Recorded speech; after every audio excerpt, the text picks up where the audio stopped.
People always ask me, they'll say, why'd you change the name? I said, well, save Pipe Pro and Amplitons to save Steve still asking that. That's a great question. We get the name all the time, and no, we are not a Vegas-based organization. It has some proprietary software that can help map the entire land area that we're looking at to basically look and see where the issues may be quicker, faster, and safer. This is the Oil and Gas Contractors Connect podcast with your host, Ryan Ray.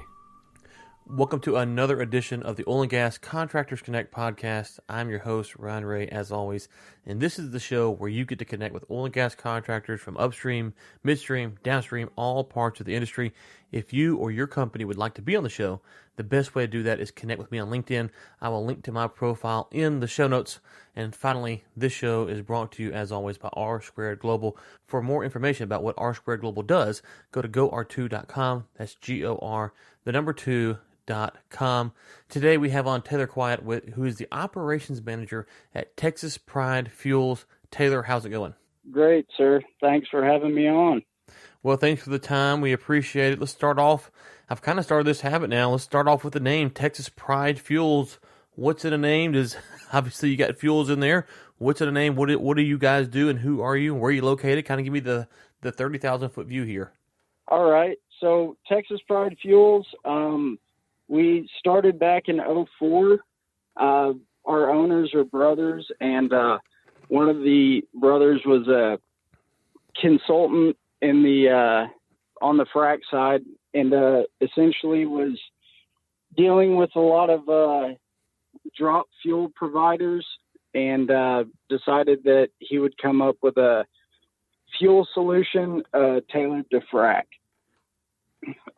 So essentially what we do out here in the Permian is we're one of the larger frac fuel providers, and we specialize in automated fueling. That's the vast scope of what we do. Okay, you use that term frac fuel. As I mentioned, this show is for folks all across the industry, so if they're not familiar with the term frac fuel, what is frac fuel, and what's it composed of? So essentially, the whole process consists of something that makes us a little bit different. So during the fracturing process, they have a varying number of fracturing pumps that will pump pressure down into the ground, fracturing the shale, and a vast majority of those pumps all run off of diesel. So we are a carrier that picks up the fuel from the terminals, and we deliver it to location where we have operators on location paired with our automated fueling systems that maintains fuel levels throughout all the equipment and make sure everything goes off without a hitch. I'd imagine that's a lot of diesel you're bringing out there. We clear several 100,000 gallons a day. So that's across all of our frac fleets in the Permian Basin. So I would say your average frac fleet burns somewhere between 10 and 20,000 gallons per day. Wow. Yeah, and I'm curious, and if this is proprietary, then obviously nothing proprietary is what we're looking for. But, we talk a lot about how much water goes into a fracking job, or how much sand. Do you have kind of a rough gauge on how much diesel fuel actually goes into one of these projects? Throughout the entirety of a job, it truly depends. There's so many different frac designs. So one of the more common designs that we're servicing, and it's a great question you ask. Currently, one of the things that automated fueling is doing that benefits the operator and the pressure pumping company is when they do zipper fracs.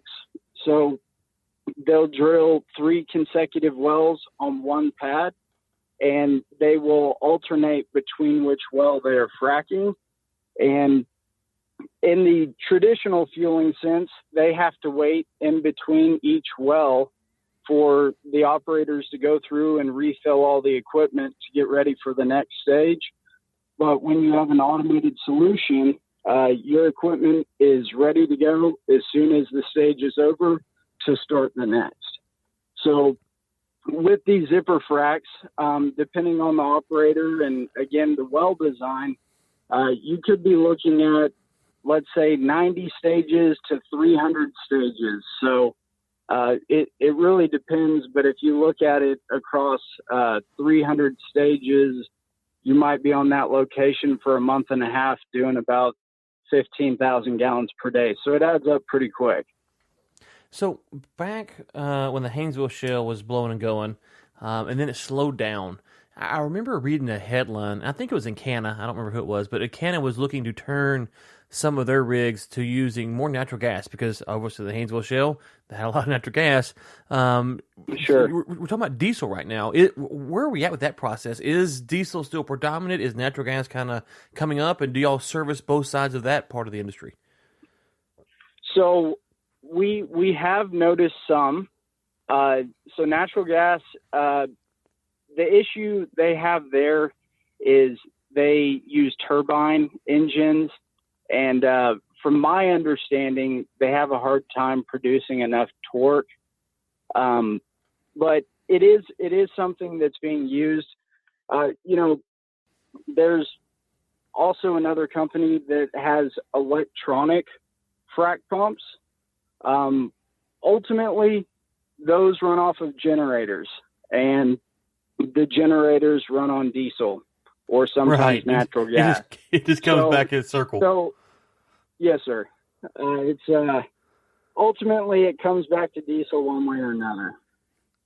Yeah, and the volume of diesel that you guys are bringing, obviously, I'm assuming this is off-road diesel when we're talking about diesel, so it's a little bit saving money there. But you mentioned the automatic fueling process. Kind of going back a little bit here. How does that work? How are you monitoring when? First off, what is an automatic fueling system? I mean, it sounds pretty self-explanatory, but how is the system able to understand when it needs to fuel the components that it is fueling?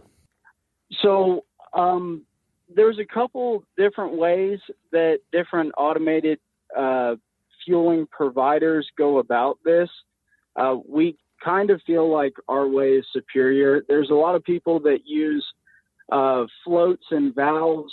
The nature of diesel is, it's a petroleum-based product. So naturally, in the environments that we're working in, if you get diesel on anything and the wind blows in West Texas, you're going to get dust and it's all going to get gummed up. So we've gone with some internal tank sensors that give our operators real-time information as to what is in every tank.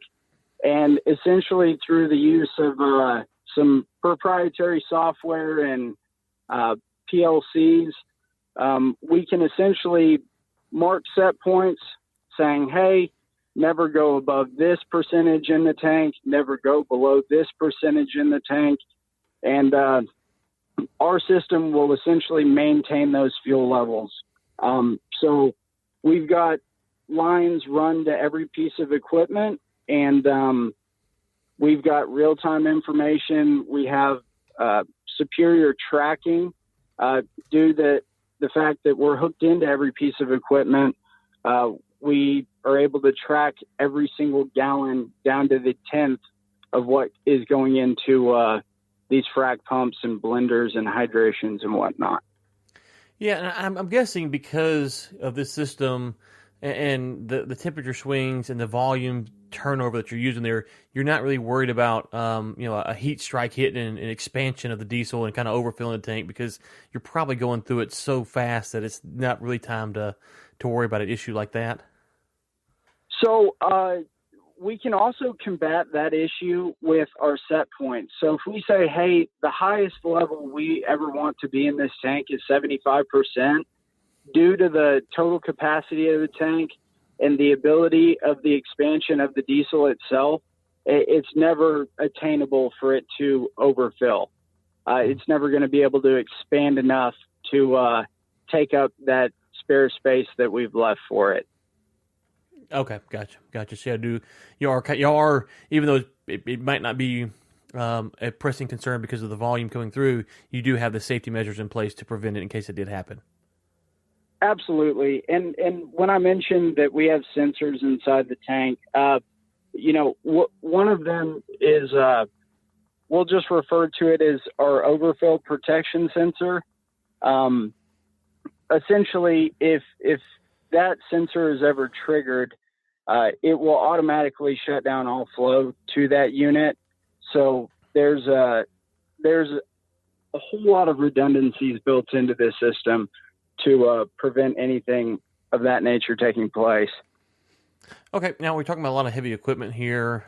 Fuel is part of the problem, that they need to get fuel, but they usually need lubricants, hydraulic fluids, grease, stuff like that. Do you guys provide those kind of services as well? Yes, sir, we do. Currently, we've tailored solutions for a whole host of customers throughout the Permian Basin and the other regions that we service as well. We've got about 25 frac fleets that are using one of the solutions provided by us. Another thing, if we're talking about heavy equipment, most all the equipment on the road is using DEF systems now.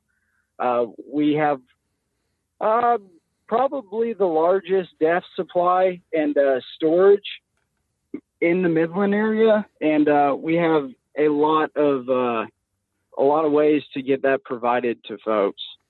Okay, good deal. Now we've talked a little bit about Permian and this kind of West Texas area. Where are you guys located at? What areas do you service? So we have our corporate office based out of Springtown. We have locations in South Texas. We have locations in Oklahoma, and we have locations in East Texas as well. Okay, so pretty much where all the hot stuff is right now. Yes, sir. And we actually have some satellite operations out of the southeastern New Mexico area, and obviously the Pecos area as well. Right.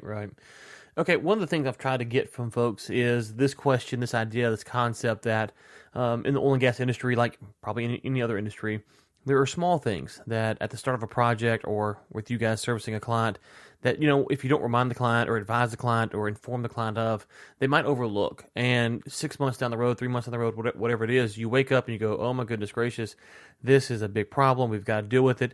But it could have been prevented with a little bit of oversight and input at the beginning of the project. In the fueling business, do you guys have something like that where you're like, hey, before we start providing you with diesel fuel or lubricants or whatever the case would be, we want to make sure that you guys are aware of this. These are common issues that we see with our clients in the industry. If I had to pick something that kind of fell along those lines, I guess the industry as a whole is kind of evolving. So I guess historically there's kind of been more of a hierarchy on location. And one thing that I'm kind of seeing a trend towards is everybody, all different contractors and business partners, all on location to achieve the same goal. Communication between all these different parties is something that we strive for. As far as fuel specific, it's not always the case, but using an automated fuel system like this, a greater advantage to be able to track the fuel so precisely to every piece of equipment, which if you use that information to your advantage on the maintenance side of things, it can help you pinpoint maybe a frac pump that's having an issue because it's consuming considerably more than the next pump. But something, we ask a lot of the pressure pumpers to try to look at and pay attention. And I know even recently we've had mechanics out on these locations make note of it, is in one of our automated fueling solutions, we have an extremely efficient fuel filtration system that we use, and the PM or preventative maintenance costs for fuel filters and everything else related to that is really going down for a lot of these customers. They're seeing that outside of their normal PM schedules, that they're not having to constantly replace fuel filters and stuff like that. Okay, that's a great insight. So let's kind of start to wrap this thing up. First off, I don't know if you guys do conferences or events or showcases or anything like that.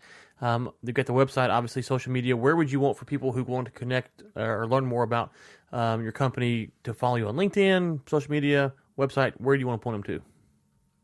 Sure. I mean, you can find me on LinkedIn, Taylor Quiet, obviously. If you go to our website, texaspridefuels.com, the contact us link, down on the very bottom, you have our Permian Basin sales. His name is Kyle Ramsey. His contact information is right there. And I believe we are sponsoring an SPE breakfast coming here in March. Okay.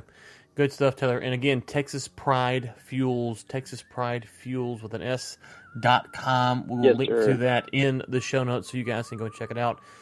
Taylor, thank you for your time today. And to the listeners, until next time, keep climbing.